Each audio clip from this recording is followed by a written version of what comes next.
Assalamualaikum warahmatullahi wabarakatuh. Pemirsa dimanapun berada, metodologi penelitian ini sengaja saya bagi untuk umum meskipun merupakan salah satu mata kuliah teknik lingkungan. Siapapun yang bertujuan mendapatkan gagasan baru, cara baru, produk baru, temuan baru, dan semua hal baru tidak lepas dari penelitian. Ambil contoh sederhana, seseorang akan mengunjungi kota baru yang belum pernah dikunjungi sebelumnya.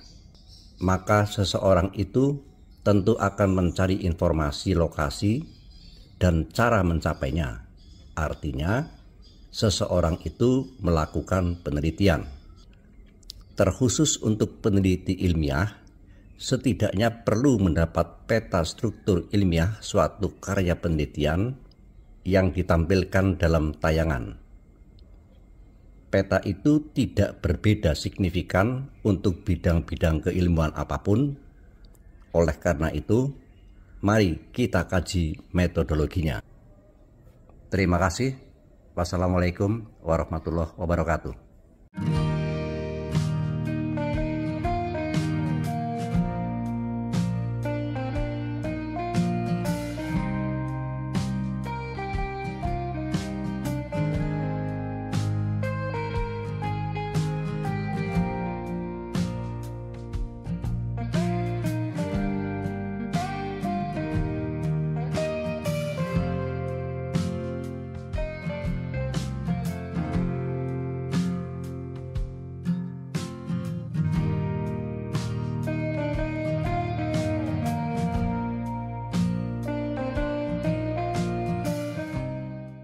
Terdapat dua jenis artikel. Yang pertama adalah teoritis, biasa ditulis sebagai review paper atau literature study. Cirinya adalah sumber data merupakan data sekunder yang diperoleh dari hasil penelitian terdahulu oleh peneliti lain, dan produknya merupakan gagasan atau teori baru. Kedua adalah empiris, biasa tertulis sebagai original paper atau case study. Cirinya, sumber data adalah primer yang diperoleh melalui serangkaian proses pengamatan oleh peneliti bersangkutan, dan produknya merupakan temuan atau fakta baru. Sekali lagi, diketengahkan struktur artikel ilmiah. Sebelah kiri merupakan artikel teoritis dan sebelah kanan merupakan artikel empiris. Untuk artikel teoritis, karena produknya merupakan kajian pustaka, maka bagian studi pustaka pada kolom kuning kosong ditiadakan. Pada artikel empiris, studi pustaka diperlukan untuk melandasi teori yang menghasilkan produk empiris. Pada struktur artikel itu, bagian mana yang lebih dahulu dikerjakan?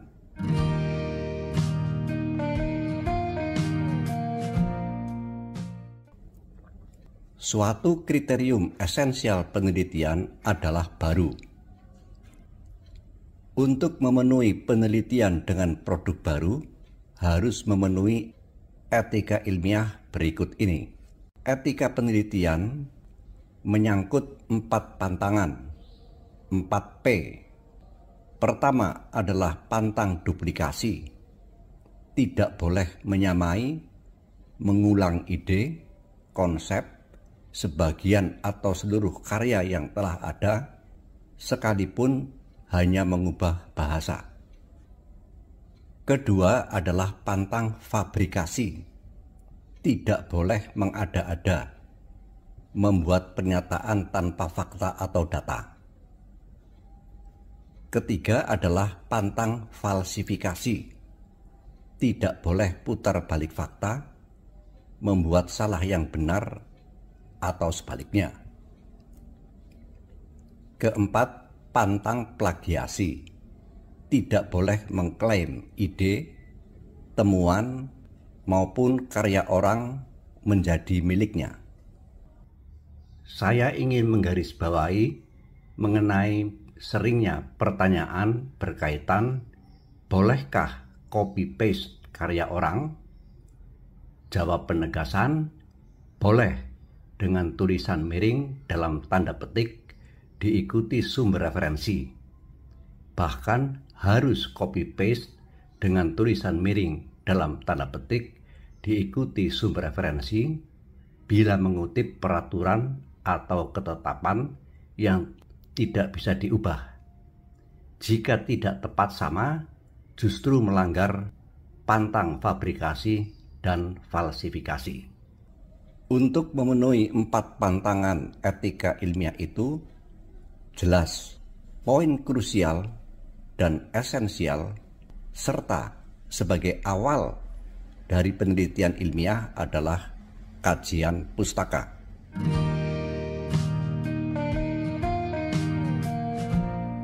Pustaka ilmiah mempunyai 4 kriteria. Pertama, dokumen terdokumentasi institusi yang kompeten, antara lain peraturan. Kedua, dokumen dipublikasikan umum, antara lain peraturan untuk masyarakat. Ketiga, isi utama dokumen berkandungan 99% ilmiah, antara lain peraturan dibuat berdasarkan kajian atau proses ilmiah.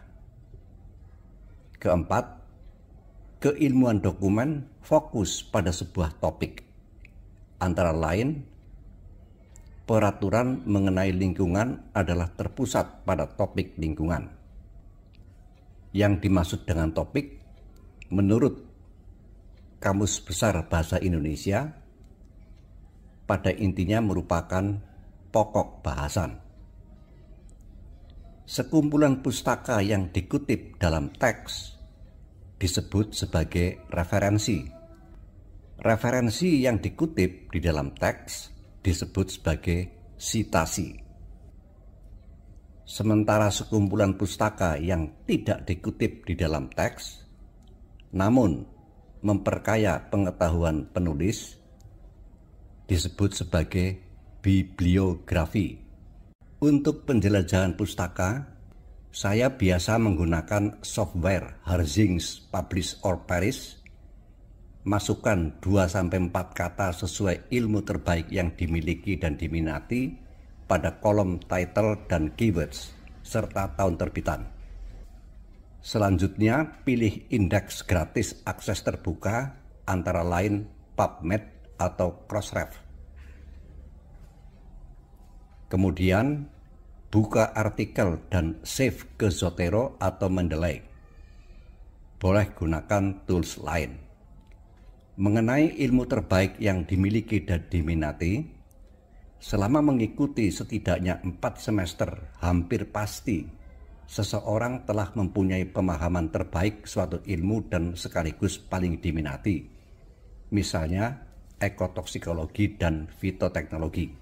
Ambil 2-4 kata sesuai 2 ilmu itu, misalnya metal polluted plants, toxicity to plants, plants accumulate substances, plant necrosis.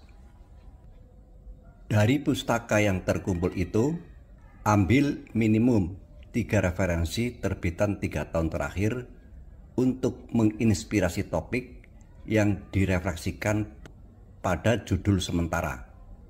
Judul sementara ini dibuat untuk merespons undangan proposal penelitian dalam waktu terbatas 3 jam misalnya. Penggambaran blog segi banyak merefleksikan pernyataan khusus ke umum. Contoh judul diawali ide khusus diikuti penjabaran. Blok segi 4 merefleksikan penjabaran sama. Contohnya untuk referensi. Untuk perhatian, jika membuat judul sekalipun sementara sebagai refleksi ide yang tidak mendasarkan kepada pustaka, maka judul atau ide itu bersifat imajinasi, tidak ilmiah dan masuk fabrikasi. Hal demikian jangan dilakukan.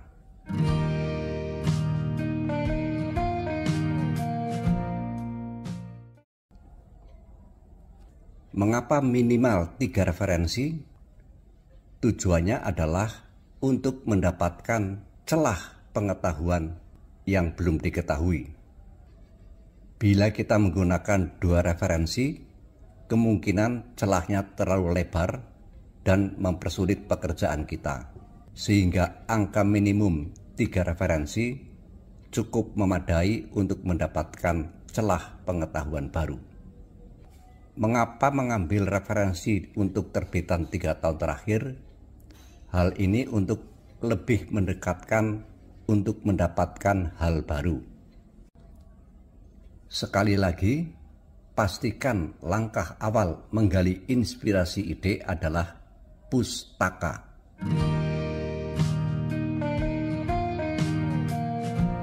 Untuk judul sementara penelitian empiris, pustaka yang dipilih berdasarkan kriteria 1. Jurnal ilmiah bereputasi. 2. Selain jurnal, boleh dokumen tetapan, misalnya undang-undang, peraturan, atau standarisasi. 3. Artikel studi teoritis. Mengapa? Karena artikel studi teoritis merupakan produk gagasan baru, sehingga kita tinggal memfokuskan pelaksanaannya untuk kajian empiris. 4. Topik artikel berdekatan atau berhubungan satu sama lain.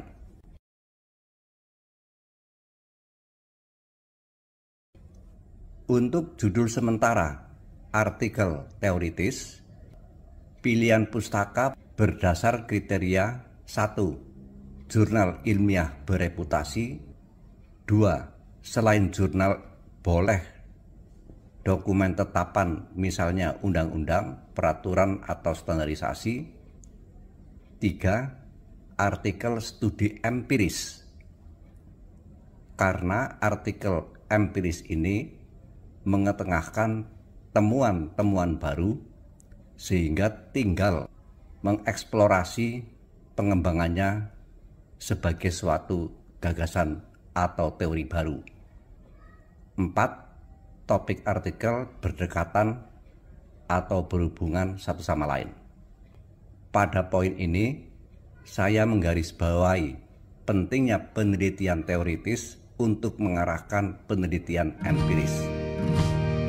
Berikut ini diketengahkan tahapan penjelajahan pustaka dan cukup banyak cara dapat dilakukan untuk mencari literatur dan mengelolanya sebagai pustaka penelitian dan penyusunan artikel ilmiah. Secara subjektif, saya terbiasa menggunakan Harzing Publish or Perish untuk pencarian pustaka dan Zotero untuk pengelolaannya. Saya siapkan pengadaan kedua software tersebut pada praktik ini.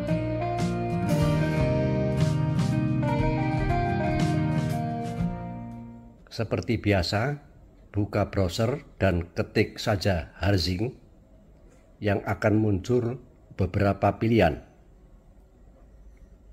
Klik pilihan browser dan harzing.com yang akan menuju ke pilihan operating system dari laptop kita.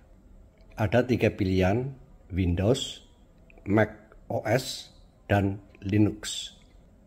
Saya ambil Windows dan masuk ke halaman Harzing, kemudian scroll ke bawah dan temukan link installer. Klik saja dan ikuti proses sampai selesai. Software Harzing sudah siap digunakan bila di layar depan laptop terdapat ikon H. Klik saja untuk penjelajahan pustaka. Selanjutnya, pilih indeks gratis akses terbuka antara lain PubMed atau Crossref.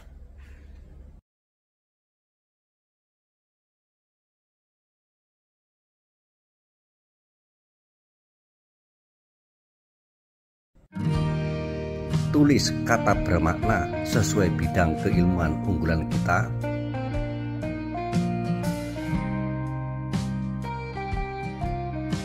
Tulis periode tahun.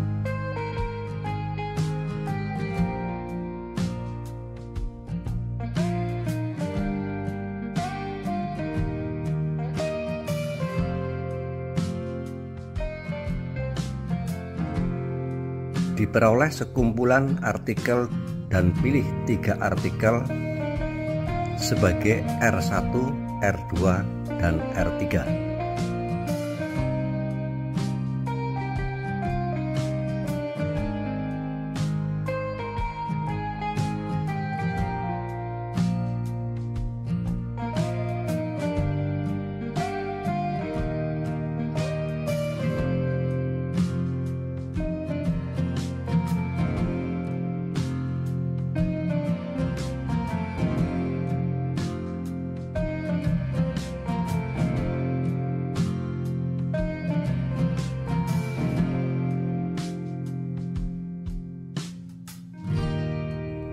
Jangan tutup file artikel-artikel tersebut yang nanti akan digunakan untuk penyimpanan pada Zotero. Cari artikel yang tidak berhubungan atau terdapat gap pengetahuan.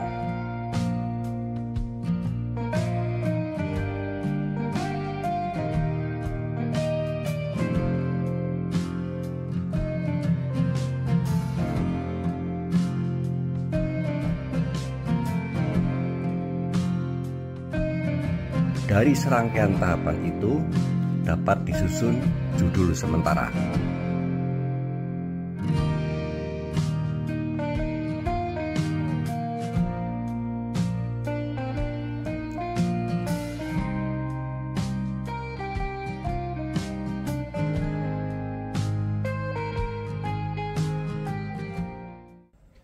Berikutnya adalah menginstal Zotero, yang proses penyediaannya pada laptop sama dengan Harzing. Zotero sudah siap digunakan bila di layar depan laptop terdapat ikon Z. Klik saja untuk masuk ke halaman Zotero, dan bagi pemula akan memperoleh halaman kosong sebagai folder kosong. Berikutnya, ikuti tahapan-tahapan yang dikerjakan pada tayangan.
Dengan demikian, kita sudah mempunyai 2 software, 1 Harzing Publish or Perish untuk penjelajahan artikel, 2 Zotero untuk pengelolaan melalui penyimpanan artikel dan untuk penyusunan artikel baru kita selanjutnya.